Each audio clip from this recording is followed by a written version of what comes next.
1999 98 நினைக்கிறேன். நான் நினச்சேன் நம்ம வாடகை வீட்லையா இருக்கும், எல்லாரும் எங்களை விரட்டுறாங்க.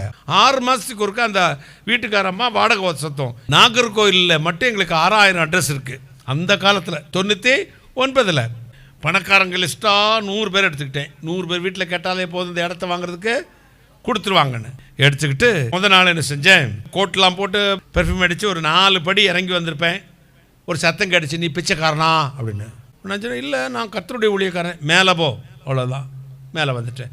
ஓ, நல்ல ட்ரெஸ் பண்ணலை போலுக்கு, நம்ம போகிறது பெரிய பணக்காரர், அதனால் இதை விட ஒரு சூப்பர் ட்ரெஸ்ஸை பண்ணணும்னு சொல்கிறாரு போல் காண்டவிட்டு அடுத்த நாள் அதோட சூப்பர் கோட்டெல்லாம் போட்டு பயங்கர ஷூவெல்லாம் பாலிஷ் பண்ணி பயங்கரமாக அயன் பண்ணி தந்தான் ரெடியாக போட்டு டையெல்லாம் கட்டி ஒரு 5-6 படி வந்திருப்பேன். நீ பிச்சைக்காரனா ஒரு சத்தம் கடிச்சு, இல்லை உங்களுடைய ஊழியக்காரன் மேலே போ அப்படின்ட்டாரு. இதே மாதிரி 4 நாளாக நடக்குதுங்க. இப்போ 5ஆவது நாள் என்னடா செய்வோன்னு எனக்கு கோபம். நீரும் தரமாட்டேங்கிறாரு, என்னையும் கேட்க விட மாட்டேங்கிறேன். என்ன அர்த்தம்னா, ரிசப்ஷன்லேருந்து ஒரு ஃபோன் வந்துச்சு, உங்களை பார்க்க ஒரு பாட்டியம்மா வந்திருக்காங்க, அனுப்பவா சார் அப்படின்றாங்க. அப்போ மேலே வந்தாங்க. அந்த அம்மா கையில் இந்த ஒயரில் பின்னுற கூடை இருக்குது பார்த்தீங்களா, அந்த கூடை இருக்குது. தோத்திரம் ஐயா அப்படின்னாங்க. தோத்திரம் அப்படின்னு.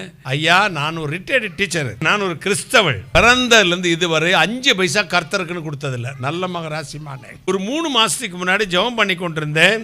ஆண்டவர் பேசினாரு, நீ என்னுடைய ஊழியத்திற்கென்று ஒரு பெரிய காணிக்கை கொடுக்கணும் அப்படின்னு. யாருன்னு சொன்னால், மதுரையில் இப்படி ஒருத்தர் இருக்கிறாரு, அவருக்கு ஒரு பெரிய தேவை இருக்குது, நீ காணிக்க கொடுனார். ஐயா, நான் சொத்தை விற்றேன், அப்புறம் ரிட்டையர்மெண்ட் காசு, அப்புறம் இதெல்லாம் விற்றேன்.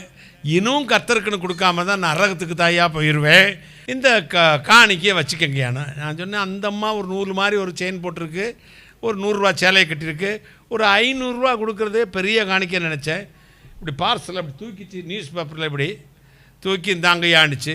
அங்கே ஆப்பிள் பழத்தையும் காணிக்கன்னு தான் சொல்லுவாங்க, நேந்திரம் பழத்தையும் காணிக்கன்னு தான் சொல்லுவாங்க. ஆப்பிள் பழமா காணிக்க, சிப்ஸா காணிக்க அப்படின்னாங்க. என்னம்மா இந்த அம்மா எதுக்கு எடுத்தாலும் காணிக்க காணிக்கங்குது, வெயிட்டாக வேறு இருக்குது. கற்பனையில் கூட நினைக்க மாட்டேன். நமக்கெல்லாம் பெரிய பெரிய பணக்காரன் தானே வரும்னு நினைப்போம். எனக்கா ஜெபம் பண்ணிக்கங்கய்யா அப்படின்ட்டு போயிட்டாங்க. என்னடா காணிக்க காணிக்கணிச்சு நேந்திரம் பழமா சிப்ஸான்னு பார்த்தா, இந்த லேண்டை வாங்கக்கூடிய 90% பணம் அதில் இருந்தது. கையை தட்டுகளை. ஒரே ஒரு விதவையை வைத்து தேவன் இந்த ஊழியத்தை கனப்படுத்தினார். கையை தட்டுங்களேன். அதனால் நாங்கள் அப்பத்துக்கு இறைந்து திரிவதில்லை. கைகளை தட்டுங்களேன்.